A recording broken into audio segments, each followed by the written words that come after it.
Okay, as we have said, using the debit tracker is as easy as using an ATM. With the ATM, just like with the debit tracker, the very first thing you have to do is choose which account you're working out of. We have the accounts listed over here on the left hand corner: checking accounts, cash accounts, credit card accounts, and savings accounts. In the middle of the screen, you see the date, you see the account you're working out of, and you see your balance. Down here are your commands. Here is your scroll key that takes you through your commands. Here's the enter key that engages the commands. Here are your categories that you choose that you're spending in. Let's do a transaction. Debit card transaction, we'll select enter. Let's press the category key gas. Tells us to go ahead and pick enter, so that's what we selected. Tells us to put in an amount. Let's put in $20. Enter. Here's the summary screen. Checking account 1, $100 balance, gas. We did not itemize, so there's no store listed, no gas station that is. Amounts $20. Done. Pick enter. That quick. Let's do another one. This time let's choose snacks. Hit enter. Put in the amount.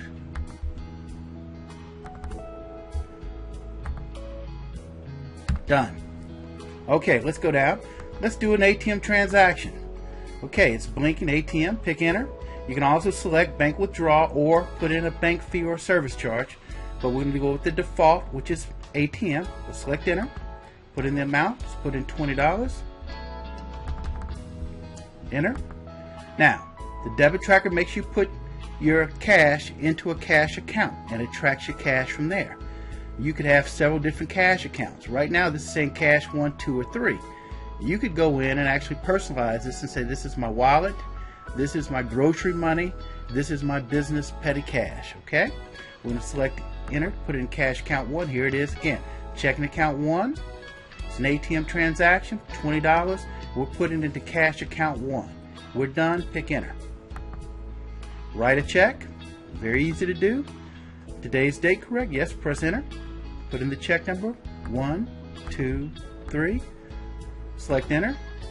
It's telling you press a category key, or you could choose to pay another account. We're going to go ahead and check press bills as a category key. Press enter. Put in $20. Here's the summary screen. Check from checking account 1, check number 123, category bills. We did not itemize, we did not detail the store. Amounts $20. We're done. Pick enter. Okay, now we're going to go in and do deposit. Again, today's date correct? Yes. Press enter. Press enter again. Put in the amount. Let's put in $500. Enter. That's the summary screen. The deposit amount's $500. We don't know which company or the type because we have not detailed it, so we're going to go ahead and press enter. It's done. We just added $538. Now let's go in and let's do one other thing. Let's detail it, because detailing is the power of the debit tracker. You want to know what category and what subcategories. Okay, let's go and do a debit card purchase. Let's go ahead and select, this time we're going to select auto, and we're going to detail it. 1, 1. Okay, now we come down to categories. So here are the categories under auto. These would actually be the subcategories of which auto store. And let's go and say Sears. Select Sears. And let's go down and select tire purchase. Select tire purchase, enter. Put in the amount. Let's say $29. Enter. And here is the summary screen. Checking account 1. Categories auto. The subcategory store is Sears and tire purchase. This is where we have detailed the information. Now we know where we spent it. Item amount is $29. Go ahead and press enter. We're done. Okay. Let's go in and let's do a deposit now. Let's detail it. Okay. Now it says add income information. Select 1, 1. That takes you to the subcategories. Okay, under income, and the subcategory income is source of income. Where did it come from? It came from, let's say, employer 1. We'll select that. What's the type of income? Was it a payroll check? Could have been a bonus check. It's a payroll check. So we're going to go ahead and select 1. Let's put in the amount again of $500. Select enter. Here's the transaction summary. It was a deposit amount of $500 from employer 1 and the type of money that I received was a payroll. Okay, I could pick a note to leave a note, or edit to go backwards. If I want to change something, enter to complete it. Okay, that's how easy it is to use the debit tracker. Okay, now that we've done a few transactions, the real power of the debit tracker is knowing where you are wherever you are, having total accountability in the palm of your hand.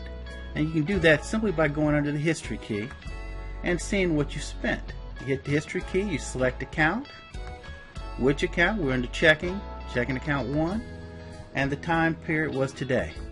Now we can see all the various transactions that we did. We start off with a $100 balance, then we spent $20 on gas, $2 on snacks, and we can scroll down and we see how our balance actually went down to $1,009. So we can see the deposits and the debits.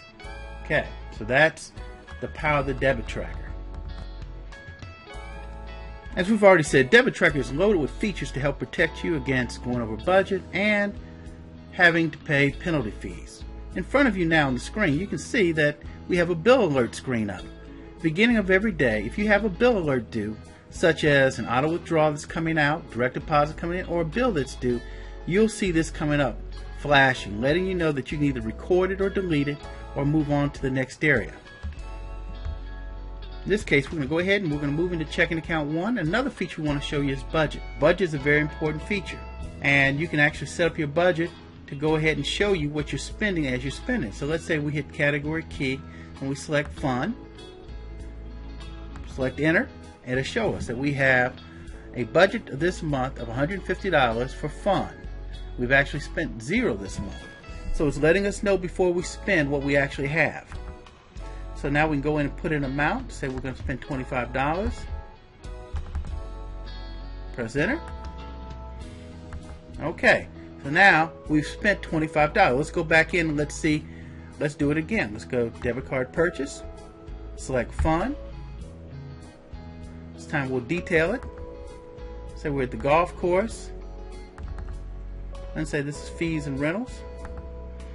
$150 is our budget amount. We've already spent $25, so now we know we have left. Okay, so now we're going to go ahead and spend another $30. Okay, again, the budget's there. It shows you where you are before you spend, so you know exactly what you have according to your budget. The debit tracker has a lot of features to help you build wealth. The bill alerts helps you from losing money through penalty fees, and the budget helps you stay on track towards your financial goals. Another great feature of the debit tracker is its ability to do expense accounts. If you have a sales job, for instance, and you have to keep expense accounts and you hate to do it, the debit tracker makes it so easy, all in the palm of your hand. For instance, let's look at this example.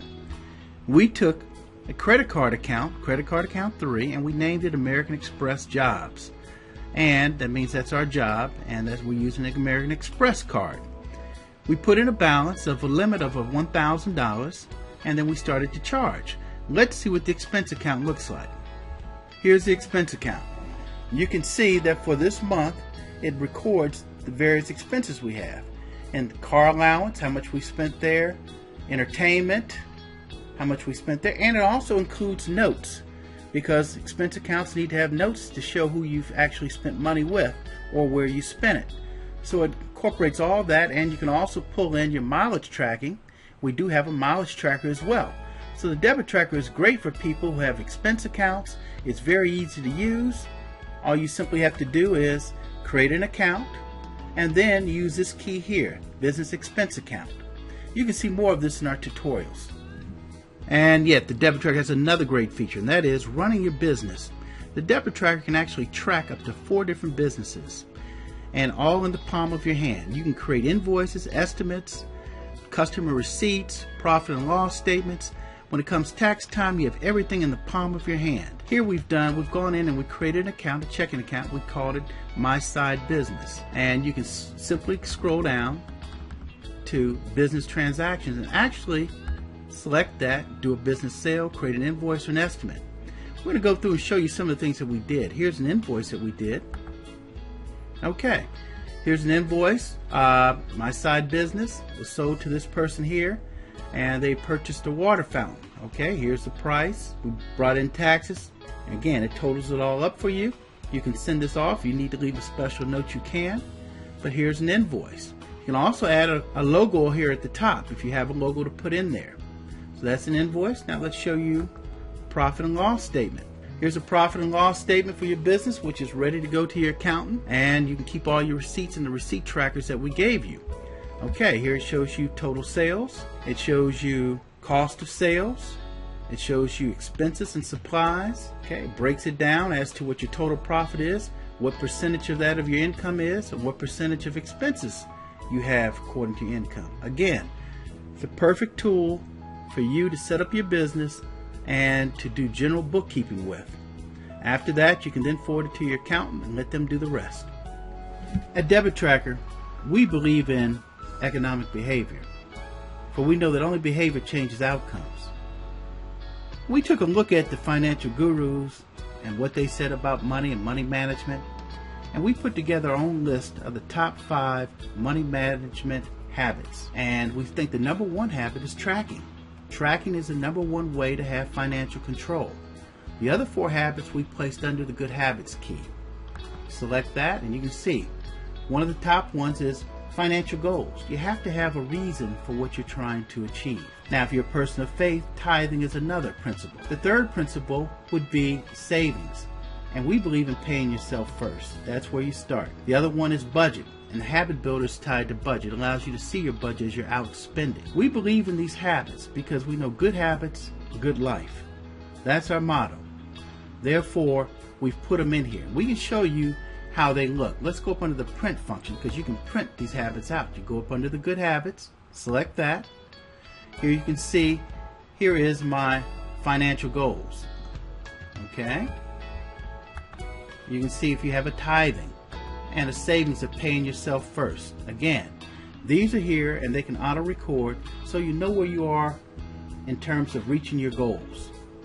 Again, it all starts with good habits. Good habits for a good life.